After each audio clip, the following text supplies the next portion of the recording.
Hey, everybody. Thank you for watching. Thank you for joining in today.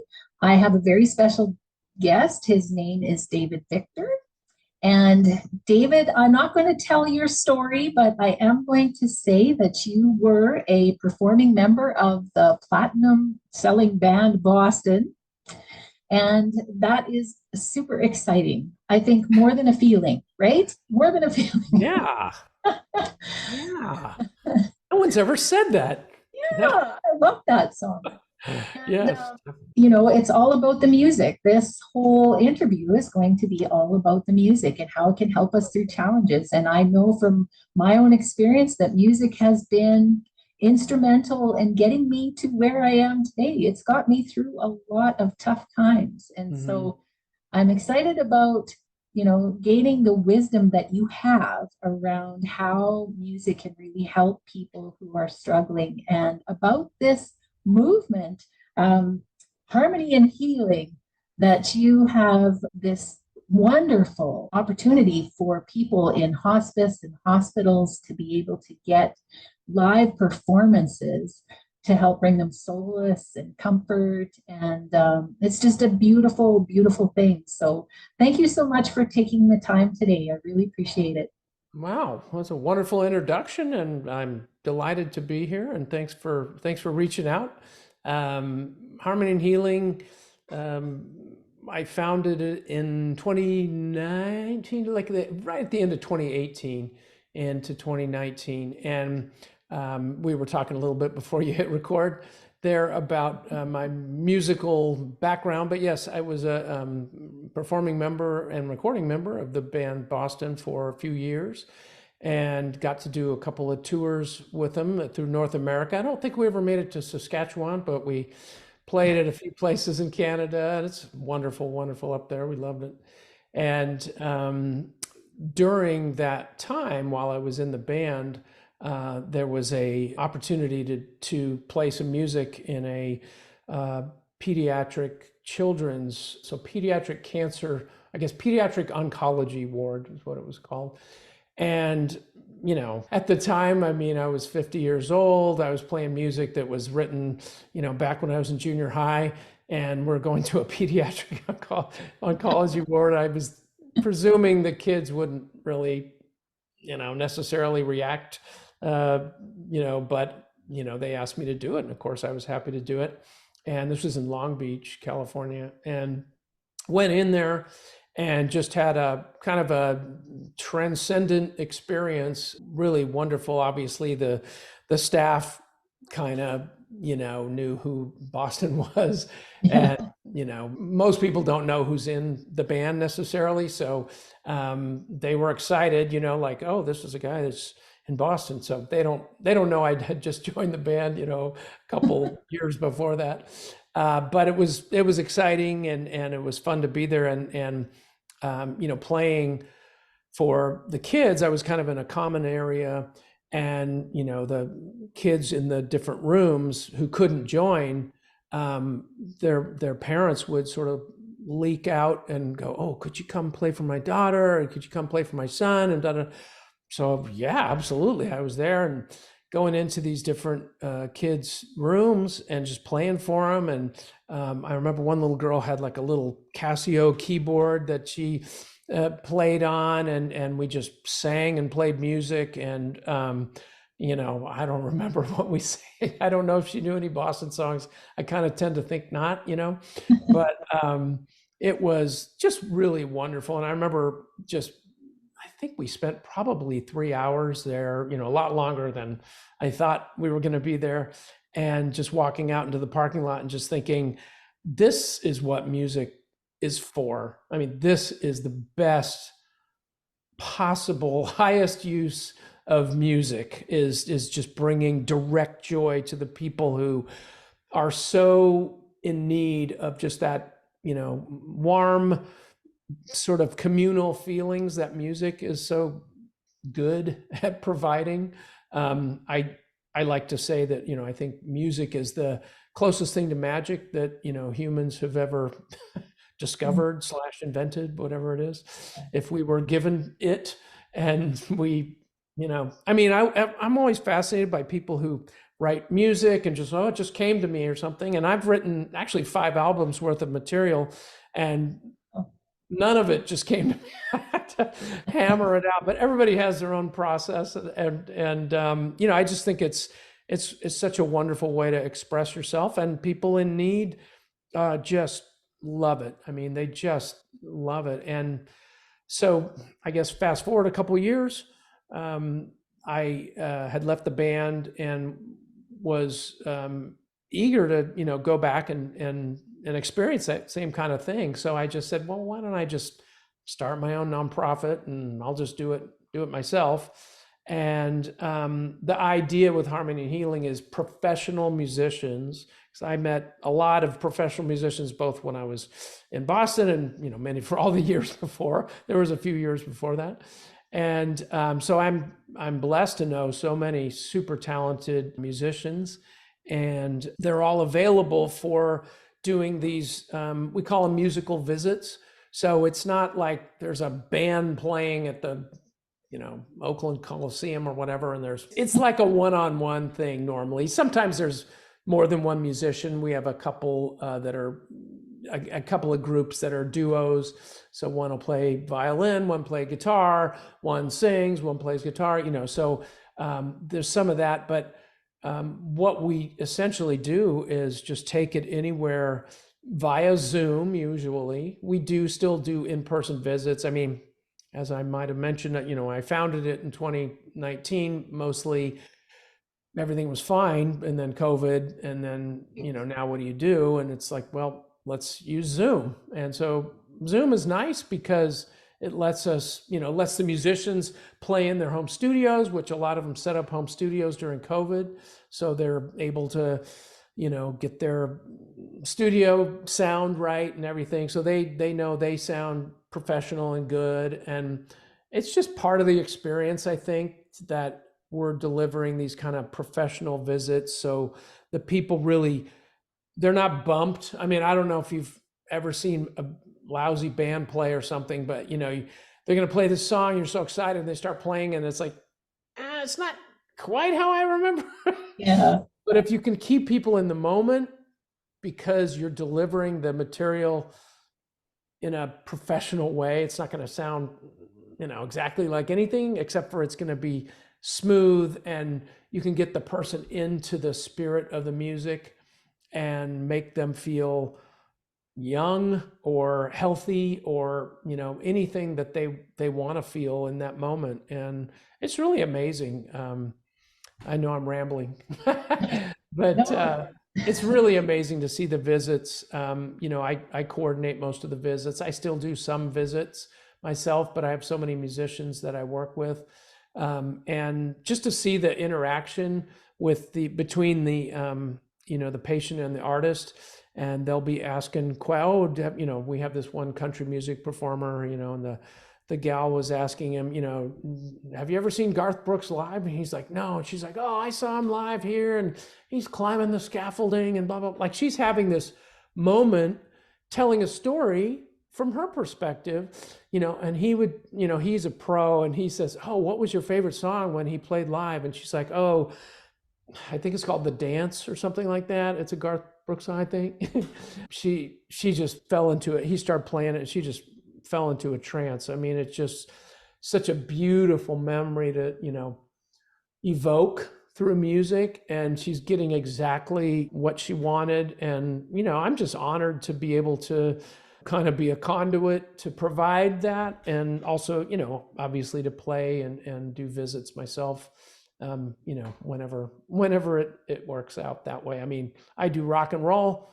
If somebody wants to hear, Cajun jazz, I'm going to get somebody else, right? So Yeah. that's the genre thing. We try to match the patients with the genre. Okay. We don't just go, oh, here's the next person up, and I want to give people something they can relate to. Right. One thing I found is that in doing music and in doing when I was in Boston, I mean, kind of the funny thing is, you go out on stage, and there's a big sign over your head that says Boston, and it's a big spaceship, and people are like, great. It's Yeah. Boston, and it's 1978 again, and this is my 8-track player and my Camaro, and everything's great. And I feel like I'm 19 and a half, and, life is good. They don't go, that guy wasn't in the band in 1970. They don't Right. care. You're playing the music. It's like this awesome kind of communication of just you're reproducing the music in a professional way and in a way they just you know eat up, and it makes them feel just alive and wonderful and healthy, and if you can do that for people who really need it, that's harmony and healing. Absolutely. I love that. Absolutely love that. And I know, lots of people think that grief is just associated with a death of a close person, right? And it's just not. Right. I remember when my husband was sick with colon cancer, I was grieving. I was grieving the man that I had, that he wasn't healthy. And I didn't realize it at the time. I never realized it until afterwards that that whole process takes place whether you are sick, whether you're Right. going through any kind of challenge where you have to let go of something that you expected to happen. So grief is very prominent in our lives. And so what you're doing really, and what I recognized right away was that, this is a way to help people through their grief. And I know that from some of the things that I read, the music can actually help with mindset. I know that it affects neural pathways. There's so many things that music can do for people. Yeah. Yeah, Yeah, I obviously agree with you. I don't have the clinical background. I think a lot of times people, um, conflate what we do with music therapy, and we're not music therapists. We don't hold ourselves out as music therapists, and music therapists have a very specific, practice and profession. We're coming at it from a sort of, more spiritual, let's say, more just sort of I, it's hard. I struggle for the words. yeah, yeah, I came up with musical memory healing as a way to sort of encapsulate what I think is going on when, the songs are being played, and the patient and the caregivers and the family, the loved ones who are also very often on these, Zoom visits, are enjoying the visit and the music, and it's really amazing to witness it. And one of the challenges with what we do is we don't have clinical trial data or anything like right. that. Yeah. Double-blind, placebo-controlled clinical trial, probably not in our future. Mm, But I guess being where I am in my life and sort of my experiential experience, I I see it working. I feel it in my heart and soul that yeah, it works. It does. It's doing good, and there's plenty of people doing good in with music therapy and other ways, in the healthcare settings and hospice settings, that I just feel like this is a really nice adjunct to what those people are doing, and they enjoy it too, right? The mhm. caretakers and professionals, they enjoy it too. Yeah. So, I'm sure that I know my experience with music has gotten me through a lot of challenges in my life. I'm sure it's gotten you through some things too, like even just the creating process, Right. and expressing yourself that way has to be therapeutic.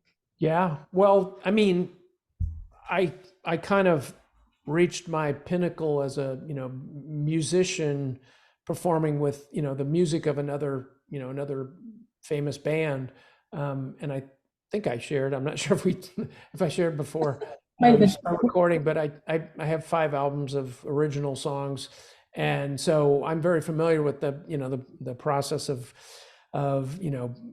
writing and sort of recording and doing all that. And for some people, it's easier than others, and but it's so satisfying. In fact, I think I I blew out my hearing just listening to music, playing music, listening back to the same songs over and over again, mixing and everything. And, it's just been a joy in my life for a very long time. And, you just hope as a performer and, whatever you call an artist, that you can bring some of that same feeling to, the people that are listening. And when you're playing music that's hits, hit songs by whether it's Boston or Garth Brooks or Pat Benatar or one, Someday Over the Rainbow, you're you're tapping into, that's where the memories come in, because people are like zoning in on, oh, I remember when I heard More Than a Feeling when I was, blah blah blah.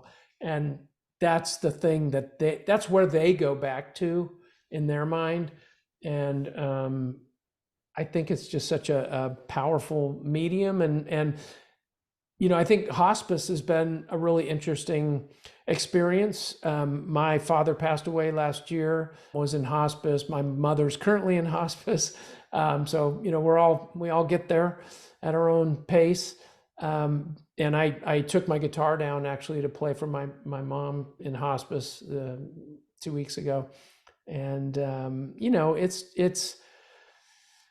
it's a meaningful to me personally, obviously, but also professionally. I'm interested in how people react and things they remember when you're playing music, things that occur to them, especially with like dementia patients and stuff. There are lots of studies out there that have been done that really have excellent results from the music and connecting those memories with those people that are just not present very often, and Mhm. it's a powerful medium. Yeah, absolutely. Yeah. And are there songs that, in particular you find helpful people? Yeah. Um, wow, that's a great question. I have been, I've had a strange life of music. Like, if you ask a lot of people, you say, what kind of music you like? Oh, I like everything. And you're like, okay. I've always been like, I like very specific, particular things. They're not always in the same genre. Um, Very often they are. I mean, I grew up liking rock music. I mean, they call it classic rock music. But I like some country and I like some jazz and I like, different things that it's got to move you, it does have to move you sort of soulfully, spiritually, whatever you want to call it. And there's some songs that I'll put on a loop and I can't get enough of them.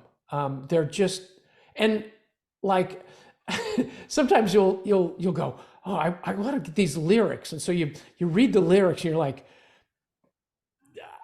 okay, that's not really what I was thinking Yeah. they were, but there's something bigger than the song even. There's like the connection of the melody and the arrangement and the way the sounds, if you're talking about a sung lyric, the way the words sound when they're sung. And I don't know if you've ever had the experience where you're singing something and it turns out to be, oh, that's not what the singer was singing, Right. but Yes. I was enjoying it 150%, singing it the way I was singing it. And it was okay with me, even though later on I thought, well, that doesn't really make sense. Or maybe the way you sang it actually did make sense, and they should have changed it to make it make sense. But yeah, when you get all of those things working together, you read the lyrics, you're like, oh my God, what a great lyric. In fact, I love country for that, because country music, they just have such incredible songwriting, and just the lyrics are so purposeful and just beautiful and perfect.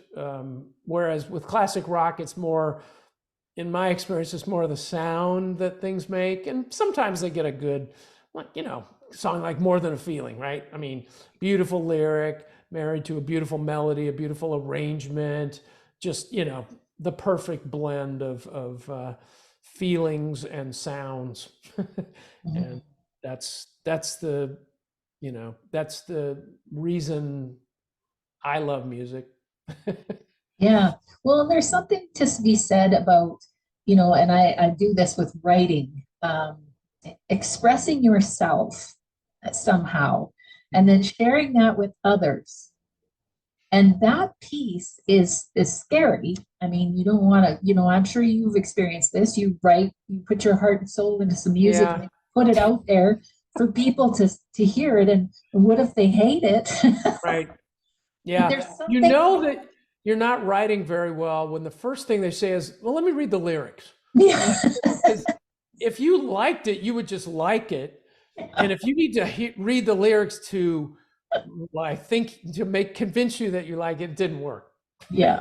Well, I was just thinking that like there's so much service to that, to putting yourself out there. And I know, stepping into something like what you've stepped into, you didn't know how this was all going to go, and look at what happened. I mean, and I'm always trying to encourage people to do service with something they love. And I think you're a huge example of that. Oh, you're very kind. Very kind. Yeah. I certainly try. It's been interesting because I think the thing that's been surprising is how difficult it is to explain to people what we do, or just no, we just play music. Like I could grab this guitar and just play music, Do it. and that's it. Oh, except for I don't have a pick. Oh, well. Not in tune, but that's it. I mean, you got it right here.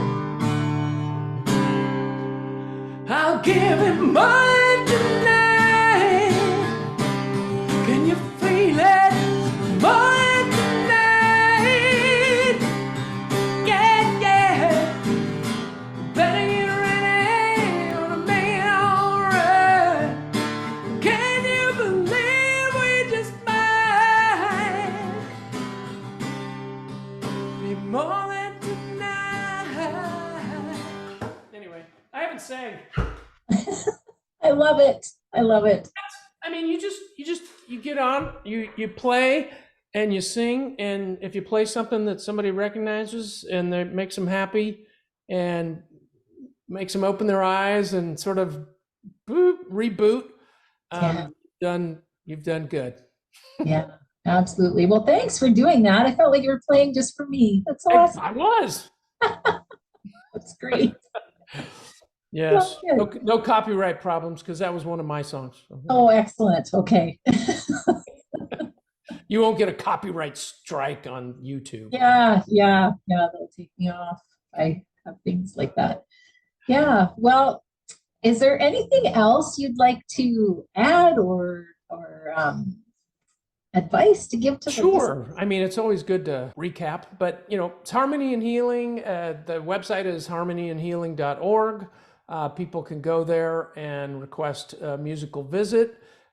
We try to keep it with hospice and severe hospital situations, Right. um, because I think again people conflate it with like when I look at you know I do the marketing for it too, and I look at what's going on, and it's like people are like smooth jazz for relaxing or whatever. It's like that's nice. There's nothing wrong with that. It's just that's not what we're doing Right. exactly.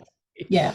Yeah. But so people can request a visit. They can go there and sign up to be a participating artist. And of course, they can go there and donate. And we do pay our musicians. So that's the charity at work, basically, is, well, why do we raise money? Because we pay the professionals to do these musical visits with the patients. We never ask the hospices or hospitals or patients for anything. It's all done through private donations and sponsorships and things like that. We do a yearly benefit out here in Livermore, California, Northern California, and always sell out. It's a good time. It'll be this October. We're doing our next Harmony and Healing 4th annual fundraiser and benefit. So if anyone out there in podcast land is listening, come on out. Yeah, absolutely. Yeah, and we'll definitely have some links in the description so people can find you. And Beautiful. yeah, yeah. Well, thank you, Angela. I Thank you. appreciate you Yeah. giving me this opportunity, and Mhm. best wishes with success for your podcast. Yeah, It's well, thanks so got to much. crank out the content. Yeah. Yeah. Well, thanks so much for taking the time today. And I want to thank everybody for listening. And we'll see you in the next podcast.